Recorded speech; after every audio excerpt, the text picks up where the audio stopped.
블로그 마케팅 정말 효과 있나 궁금하시죠? 요즘 신규 고객도 줄고 그나마 오는 문의도 간을 보는 경우가 엄청 많으실 거예요. 그래서 블로그 마케팅을 해보려고 하는데 너무 구닥다리가 아닌가? 정말로 효과가 있을까? 고민도 많으실 것 같아요. 그렇다고 대행을 맡기자니 직업 특성상 전문성이 요구가 되는데 이걸 대행사가 제대로 반영해서 콘텐츠를 만들 수 있을까? 의심도 되실 텐데요. 제가 이렇게 잘 아는 이유는 제가 마케팅을 전문으로 하면서 대표님들께 공통적으로 들은 고민들이기 때문이에요.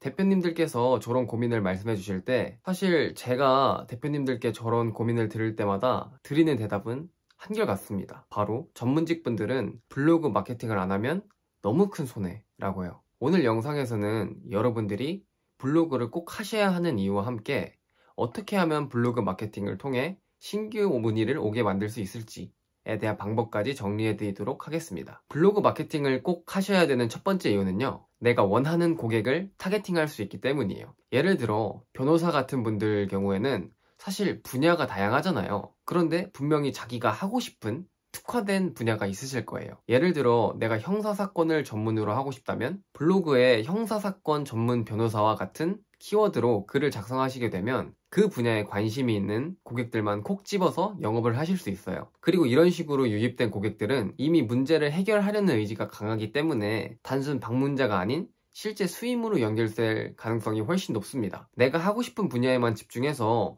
돈을 더 벌 수 있는 것이죠. 그리고 자연스럽게 분야를 해결한 사례와 같이 레퍼런스와 전문성이 쌓이니까 더 많은 문의가 오게 되는 선순환 구조가 생기게 돼요. 블로그 마케팅이 전문직 분들이 꼭 하셔야 되는 두 번째 이유는 고객들로 하여금 신뢰감을 줄 수 있기 때문이에요. 고객분들 입장에서 의사, 변호사, 노무사와 같은 고관여, 고단가 서비스는 특히나 전문성과 신뢰가 선택의 가장 중요한 기준이 되는데요. 따라서 고객분들은 의뢰하기 전에 반드시 여러 정보를 검토하고 비교해서 자신이 선택한 전문가가 제대로 된 실력을 갖추었는지 확인을 할 수밖에 없어요. 그리고 이러한 의심을 박살내는데 블로그만한 게 없습니다. 예를 들어 여러분의 블로그에 성공적인 치료 사례, 사건 해결 사례 같은 글을 여러 개 남긴다면 고객 입장에서 이분은 내 문제를 확실하게 해결해 줄 수 있겠구나, 내 문제를 정확하게 이해하고 공감을 해주겠구나 라는 확신을 얻게 되는데요. 이렇게 되면 검증을 한번 거친 상태에서 문의를 주신 거기 때문에 실제 고객으로 전환될 가능성이 급격하게 높아져요. 또 블로그에 글을 꾸준하게 작성하시게 되면 고객분들로 하여금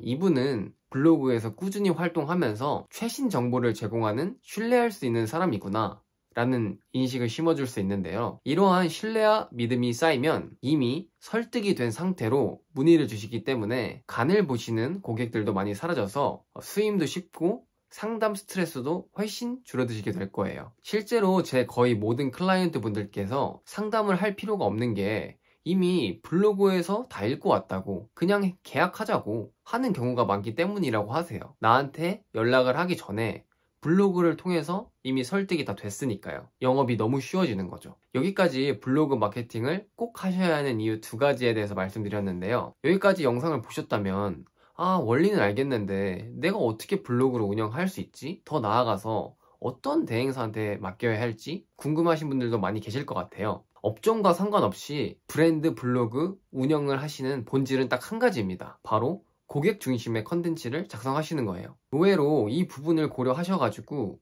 블로그를 운영하는 게 쉽지가 않아요. 예를 들어서 형사사건 문제로 찾아온 고객분이 있다고 해볼게요. 그 고객께서 평생 형사조정 절차라는 단어를 들어본 적이 있으실까요? 들어본 적이 있더라도 어떤 의미인지는 잘 모르실 거예요. 그렇기 때문에 블로그를 쓸 때는 정말 중학생이 봐도 이해할 수 있게끔 글을 쉽게 쓰는 게 핵심인데요. 그런데 전문가분들 입장에서는 오히려 엄청 어렵게 쓰시는 경우가 많아요. 물론 본인들 기준에서는 엄청 힘을 빼고 쓰신 건데요. 애초에 전문성이 너무 뛰어나다 보니까 힘을 빼고 쓰신 글조차 일반인 기준에서는 논문 수준인 경우가 많아요. 그렇게 되면은 블로그에 들어와도 10초도 읽지 않고 나가게 되는 거죠. 결국 블로그를 통해서 강조해야 되는 전문성은 일반인의 시선이 기준이 되기 때문에 그 기준이 생각보다 훨씬 낫다고 인지를 하고 계셔야 돼요. 어렵게 쓰면 쓸수록 시간 낭비가 되는 꼴이죠. 그래서 블로그를 직접 하시던 대행사에게 맡기던 확인해 보셔야 하는 기준은 한 가지로 똑같아요. 바로 고객 관점에서 서비스를 작성할 수 있느냐입니다. 고객의 눈높이에 맞춘 콘텐츠는 대표님들의 전문성을 입증하면서도 고객 입장에서는 아, 나에게 공감해주는 사람이구나 라는 이미지를 심어줄 수 있게 되는데요. 이 부분을 놓치게 되시면은 오히려 글을 쓰면 쓸수록, 비용을 쓰면 쓸수록 손해가 생기는 구조가 만들어지게 되는 거죠.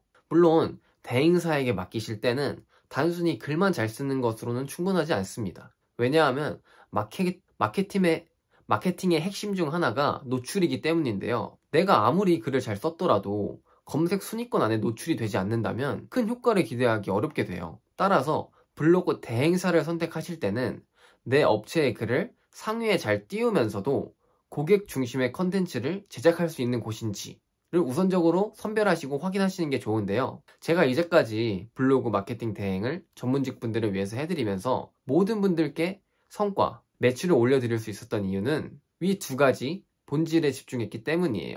고객 입장에서 컨텐츠를 쓰고 그 글을 고객이 잘 보이는 곳에 노출을 시키는 거죠. 오늘은 전문직 분들께 왜 블로그 마케팅이 아직까지 충분히 영향력이 있는지 정리하는 영상을 찍었어요. 그 이유를 정리하자면 내가 원하는 타겟을 마음대로 설정하는 게 가능하고 고객에게 신뢰를 충분히 줄 수 있기 때문에 전환율이 압도적으로 높아지기 때문입니다. 단 이런 효과를 보기 위해서는 꼭 고객 위주의 컨텐츠를 만드셔야 한다는 것을 잊지 않으셨으면 좋겠습니다. 또한 대행사를 통해서 블로그 마케팅을 하신다면 고객 위주의 컨텐츠를 작성하는 것과 함께 충분히 그 글을 상위에 노출시킬 수 있는 개념이 있는 회사인지 확인해 보셨으면 좋겠습니다. 오늘 내용이 도움이 되셨다면 좋아요, 더 궁금하신 점이 있다면 댓글을 남겨주세요. 혹시나 저한테 마케팅 대행 의뢰를 맡겨보고 싶다고 하신다면 아래 고정 댓글을 확인해 주시면 되겠습니다. 오늘도 영상 봐주셔서 감사합니다.